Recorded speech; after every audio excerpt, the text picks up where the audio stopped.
In the mid-1980s, Vince McMahon wasn't just building a wrestling company. He was a conqueror, building a global empire out of spandex, sweat, and spectacle. His World Wrestling Federation was a machine, and to fuel it, he went on a raid. He stormed the gates of the old kingdoms, the regional territories that had ruled wrestling for decades, and cherry-picked their biggest and brightest stars. Hulk Hogan, the charismatic titan from the AWA, Rowdy Roddy Piper, the hated villain from the Mid-Atlantic, Mean Gene Okerlund, and Bobby the Brain Heenan, the voice and the mind of the AWA. One by one, they all saw the future, they all took the money, and they all joined Vince's rock and wrestling revolution. But there was one king he seemingly couldn't dethrone, a champion who wasn't built like a superhero, a man whose greatest weapon was his mind, the cerebral, respected, and undisputed champion of the American Wrestling Association, Nick Bockwinkel. The story has always been that Vince, the man buying up the industry, just couldn't afford him. But was it really about the money? Or was Nick Bockwinkel the one masterful piece that just didn't fit in the puzzle? To get Nick Bockwinkel, you have to get the AWA. The American Wrestling Association wasn't just another promotion, it was a Midwestern institution. From its home base in Minneapolis, it was ruled by one man, Verne Gagne. Gagne was a legitimate, decorated amateur champion who embodied old-school values. For years, he was the face and the champion of his own company, a patriarch guarding the gates of tradition. But no champion can reign forever. By the mid-1970s, Gagne needed a successor, someone credible, reliable, and intelligent to carry the company's identity. He needed a man who could represent the AWA's philosophy of wrestling as a sport, not just a show. He found that man in Nick Bockwinkel. Bockwinkel wasn't some overnight sensation. He was the son of a wrestler and had paid his dues for 2 decades. In the AWA, he and Ray the Crippler Stevens, managed by the one and only Bobby the Brain Heenan, were one of the most hated and brilliant tag teams of the era. They were champions.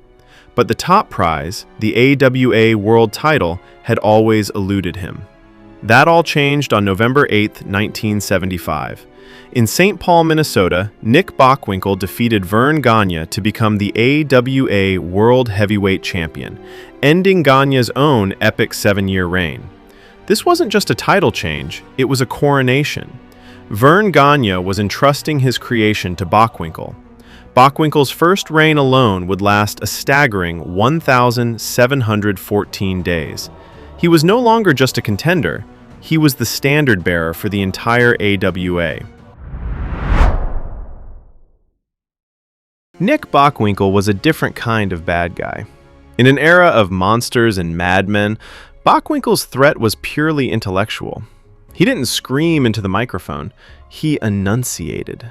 He didn't threaten to tear you limb from limb, he promised to expose your athletic and intellectual inferiority. His weapon wasn't a 2x4, it was a thesaurus. Flanked by his manager, Bobby Heenan, the two were like evil geniuses who saw wrestling as a game of chess they were destined to win. Bockwinkel would calmly use words like pusillanimous and proletariat to belittle his rivals and the fans in the cheap seats. He carried himself with an air of superiority that was infuriating because, well, it felt earned. He often was smarter, smoother, and a better technical wrestler than anyone he faced. This cerebral style made him the perfect enemy for the blue-collar heroes of the AWA. His matches were masterpieces of psychology. He wouldn't just beat you, he'd outthink you, surgically dismantling you piece by piece. It was a style that demanded patience from the audience. It was the AWA's style. But on the East Coast, a new style was taking over. In Vince McMahon's WWF, villains were becoming live-action cartoon characters. Snakes, foreign sheiks, giants, and savages, all perfectly designed to be sold on t-shirts and as action figures. Bockwinkel wasn't a cartoon. He was a complex novel in a world that was quickly becoming a comic book. Though he was the heart of the AWA, Nick Bockwinkel's talent was respected across the entire industry. This was never clearer than on March 25, 1979, in Toronto. In a rare and historic match, AWA World Champion Nick Bockwinkel faced WWF World Champion Bob Backlund. It was a clash of titans, champion versus champion. For over 30 minutes, they put on a technical clinic that showcased the wrestling in professional wrestling. The match ended in a double countout, a classic non-finish designed to protect both champions, but it proved that Bockwinkel absolutely belonged on the same stage as the top man in the WWF. Even Backlund himself would later praise Bockwinkel as one of the most intelligent opponents he ever faced. His reputation was so strong that, as wrestling lore holds, he was even approached by the NWA to be their next World Heavyweight Champion. The NWA title was considered the most prestigious in the sport, but it came with a brutal, non-stop travel schedule. Bockwinkel, a man who valued his home life and the stability he had in the AWA, reportedly saw the grueling schedule and turned the offer down. He chose stability. He chose the AWA. It was a decision that would define his career, keeping him anchored in Minnesota just as the tides of the wrestling world were about to change forever. The biggest wave to ever hit the AWA arrived in the form of a 6'7" mountain of muscle with a bleached blonde mustache and charisma for days. His name was Hulk Hogan. While we all know Hogan from the WWF, the phenomenon of Hulkamania was truly born in the AWA. After a run in New York, Hogan came to the AWA in 1981 and became an absolute sensation. He was everything the AWA's traditional heroes weren't, a larger-than-life superhero who posed for the fans and tore his shirt off. The crowds, especially the kids, went nuts for him. Logically, Hogan should have been the one to dethrone Nick Bockwinkel. The story was right there. The fans were demanding it, and the money was waiting. But Verne Gagne had a problem. He was an old-school purist who saw Hogan as a brawler, not a wrestler. He saw a flash in the pan, not a credible champion in the mold of himself or Nick Bockwinkel. He refused to put the AWA World title on Hogan. It was, simply put, the single biggest mistake in the AWA's history. Seeing no path to the championship, and with Vince McMahon offering a bigger paycheck and a national platform, Hogan left the AWA in late 1983. On January 23, 1984, he defeated the Iron Sheik at Madison Square Garden to become the WWF champion. A new era had begun. And where was Nick Bockwinkel? He was still in the AWA, still the loyal champion. While Hogan was on The Tonight Show and the cover of Sports Illustrated, Bockwinkel was still defending the AWA title in St. Paul. His loyalty to Verne Gagne had kept him at the top of the company, but it also left him on the deck of a ship that was now taking on water. The story of wrestling is filled with these what-if moments that changed everything.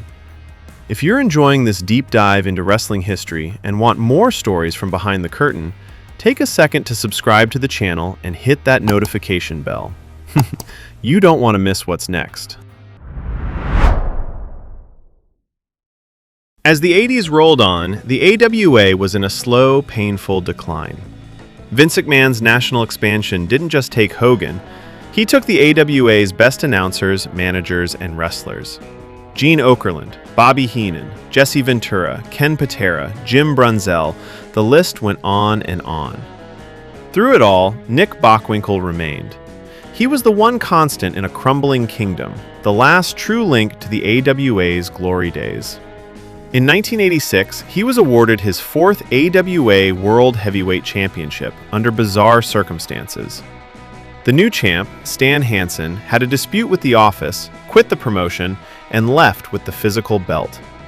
In the chaos, the AWA stripped Hansen of the title and awarded it back to Bockwinkel by forfeit, who was then presented with a tag team belt as a stand-in.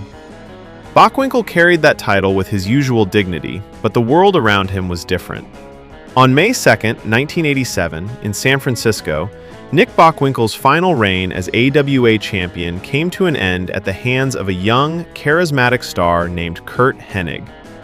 As Hennig celebrated, the crowd gave Bockwinkel a standing ovation, a show of respect for the man who had been their champion for so long. It was a passing of the torch, but it felt different this time. It felt final. The AWA would limp on for a few more years, but for many, this was the end. The moment the AWA's soul, embodied by Nick Bockwinkel, finally gave way to a new generation. Of course, Curt Hennig would go on to become Mr. Perfect in the WWF. So, let's get back to the big question. Why didn't Vince McMahon sign Nick Bockwinkel? Was he really the one champion McMahon couldn't afford? The truth is more complex. It wasn't about the money. In the mid-'80s, Vince could afford anyone he truly wanted. The issue wasn't Bockwinkel's price tag, it was his identity. Vince was building a sports entertainment brand. He needed characters for lunchboxes and action figures. He needed superheroes and supervillains for his live-action Saturday morning cartoon. He needed Hulk Hogan and Randy Savage.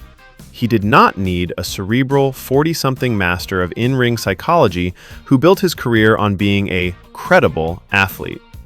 Nick Bockwinkel was a Rembrandt in a world that was suddenly demanding comic books. His value was in his subtlety and his realism, the exact qualities the WWF was erasing in favor of bright colors and broad strokes. He was the perfect champion for Verne Gagne's AWA, which made him the wrong piece for Vince McMahon's WWF. Bockwinkel did have a brief run in the WWF in the late 80s, but not as a main event star. He worked mostly as a road agent and occasional announcer. In a poignant twist, his former partner in crime, Bobby Heenan, was now the top manager in the WWF. And on commentary, the story goes that Heenan, one of Bockwinkel's closest associates, had to pretend he barely knew him. It was a quiet end to a main event career, a final illustration that he was a man out of time. Nick Bockwinkel's loyalty to the AWA cost him the global superstardom that others found. It cost him WrestleMania moments and a place in the pop culture zeitgeist. But that loyalty also preserved something else. It preserved his legacy, untarnished. He was never a caricature. He remained until the very end Nick Bockwinkel, the articulate, arrogant, and brilliant four-time AWA World Heavyweight Champion, the last great champion of a bygone era. And maybe that was a victory in itself.